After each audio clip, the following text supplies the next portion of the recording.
So, welcome to today's video, and the theme for today is to break apart my own images which I took on a trip recently to Paris.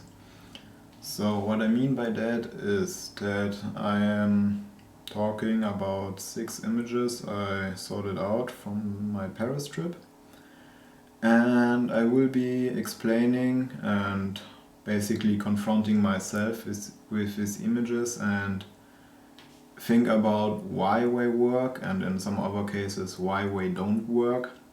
And most often, or what I find happen to me, is it's really often that the background and the foreground they interact with the subject when you photograph them, in most cases at least. And that's really when you either can make a picture or you can break it. And about these differences we will talk today. And yeah, basically to do a critic at my own, to see like the good pictures or some of the good pictures and some others which didn't work out so well.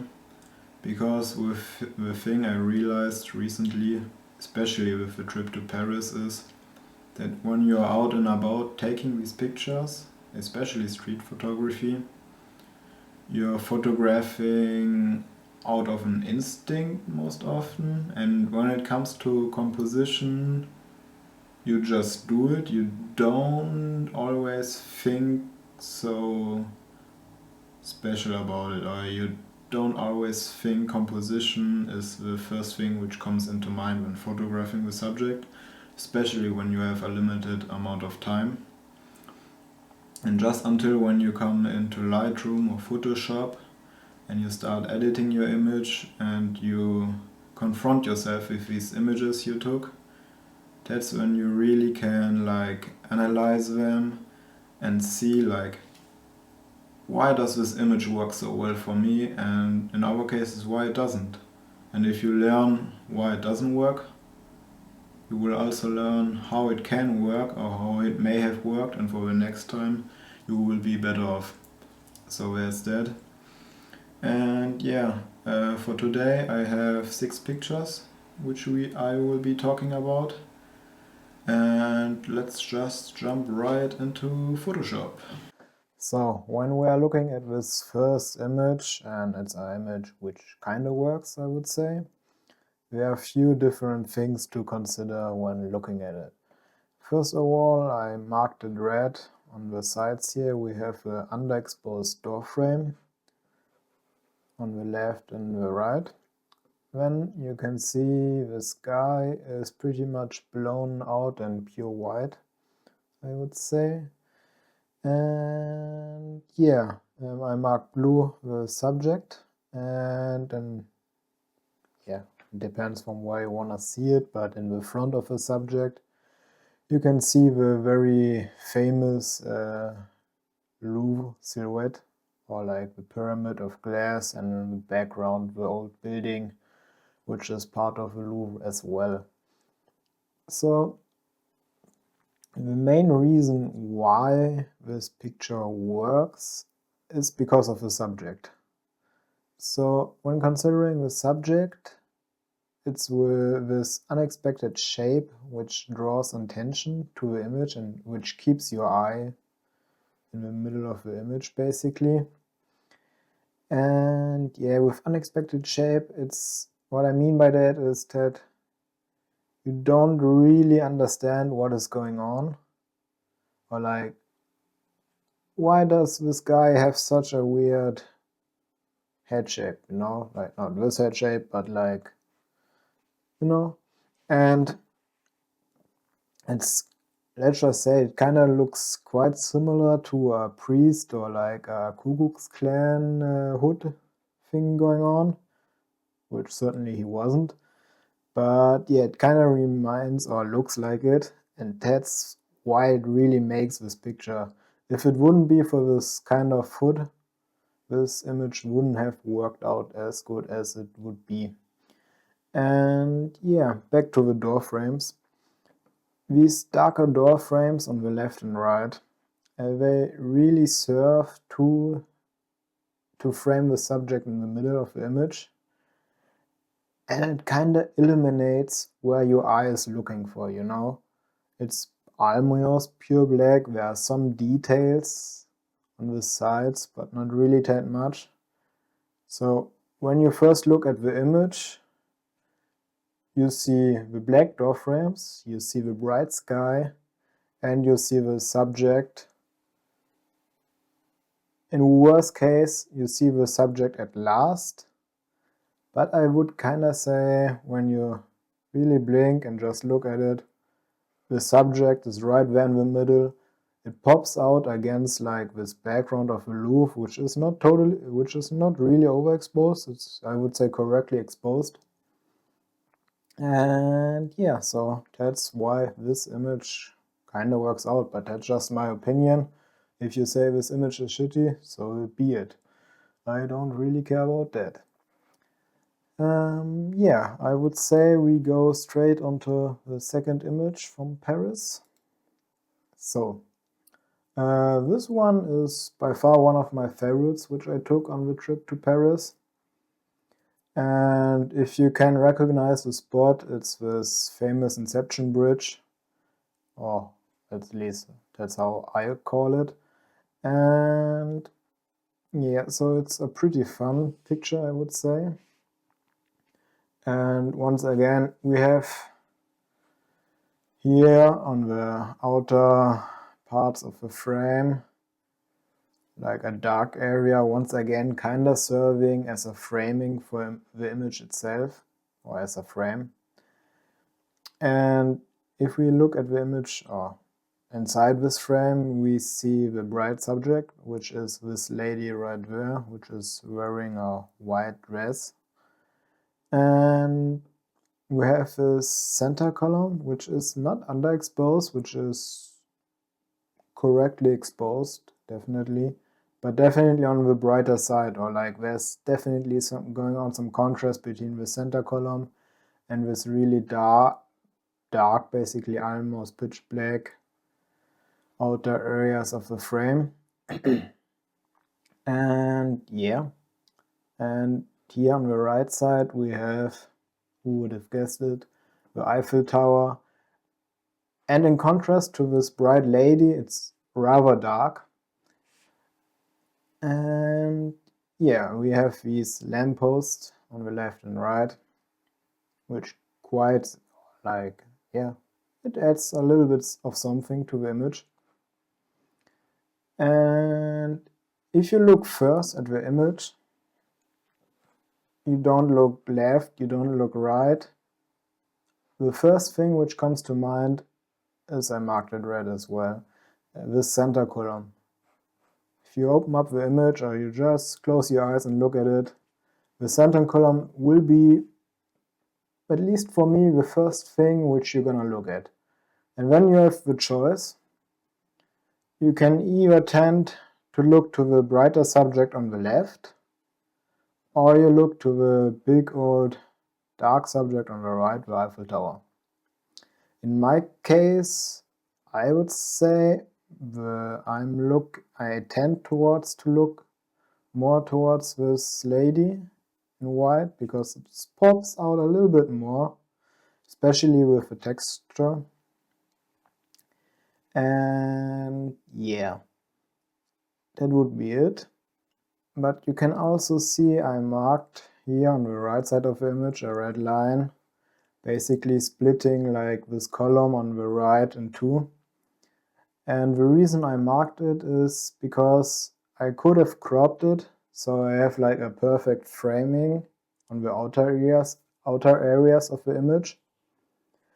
But I decided against it because, yeah, it would just have been too much of a perfect image, if you know what I mean. And there's going on some pretty nice light scenario on the right side of this column on the right. So it's not that bad, and it just leaves a little bit more room for the illumination, or however you call it.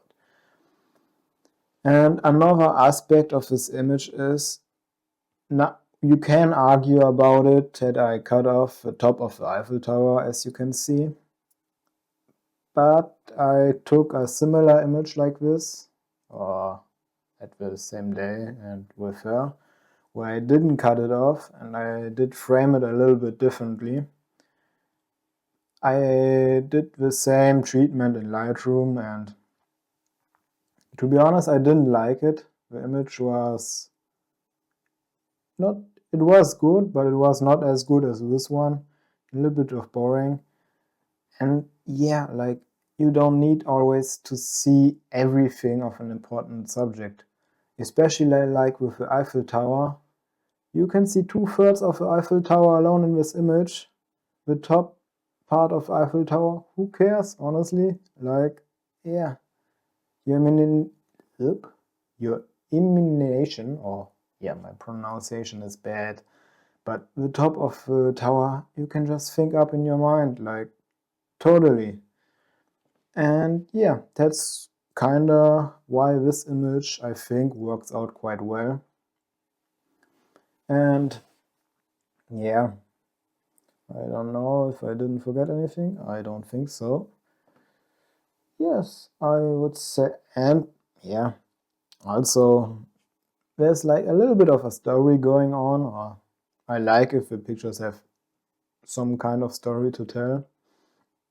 And right there we have this lady in white, in the white dress, as already mentioned. She is looking towards at the Eiffel Tower. Here in the background you have the Inception Bridge, which is like super famous from the movie, and a couple of different. And yeah, we have these lamps hanging down, which really adds charm and character to this image. It's like really nice. And this, yeah, I wouldn't say totally moody sky, but definitely on the moodier side of the sky. So that's not bad. And another thing which you may consider looking at this image, the center column kinda serves to split the image in two parts. And yeah, so by two parts I mean, if you split it down the middle of the center column, like straight up in the middle, you have one image, you have like a lamppost, the bright subject, framed on the right. Now if you split it on the right side, you have a dark subject on the left side. And yeah, it makes up for like some kind of sort of yin and yang, you know, it's compensating for each other. And so there's kind of a balance in the image itself, which is quite nice. But once again, like, you don't have always to balance your image. You can use the balance to your favorite. So if you imbalance your image, basically, you can use it on purpose to draw the attention to it, to a certain part which you want to do, or the vice versa. So there are always different cases on how you want to do it. And yes, that's it for this image. So, looking at the third one. This one is an image which I would consider works well as well. And yeah, it's a rather simple one too, so nothing fancy going on. You're gonna notice at first, obviously, this big old black structure from the Eiffel Tower, which is forming like all these different shapes, like rectangle, some triangles, little triangles going on right there, some circles, rectangles down there. Yeah, so you have this structure in pitch black, and then you have the subject, which is a little bit to the left of the image, and the subject itself is framed in a triangle, which makes it nice, because you can kind of, once again, you can frame up your subject. You don't always have to frame up your subject, but it's a fun method to use, and if you can, why not do it? So there's that. And also we have some, yeah, negative space, or at least some going on the right side of the image. and in between, like in the skies, you can see it, I marked it green. Yeah, and then behind the subject you can see the city of Paris. This person is looking out of it or looking at it and taking a picture. So there you have a little story going on, nothing fancy again. And yeah, it just makes up for a nice, simple image. And yeah, you know, I would consider it works out fine.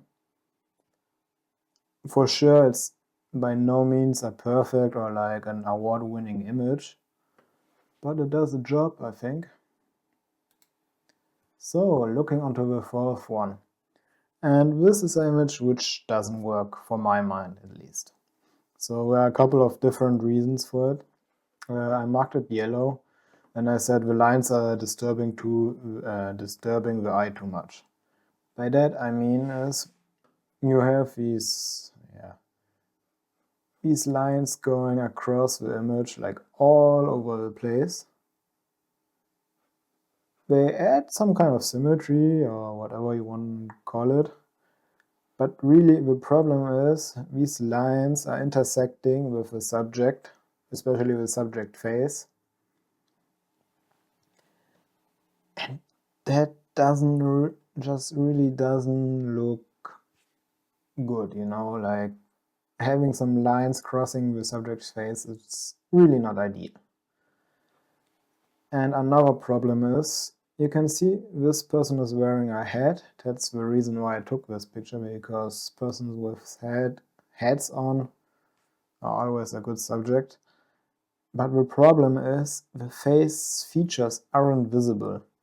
And by that is, you can't make out a nose or a mouth of a person, and that really breaks the image.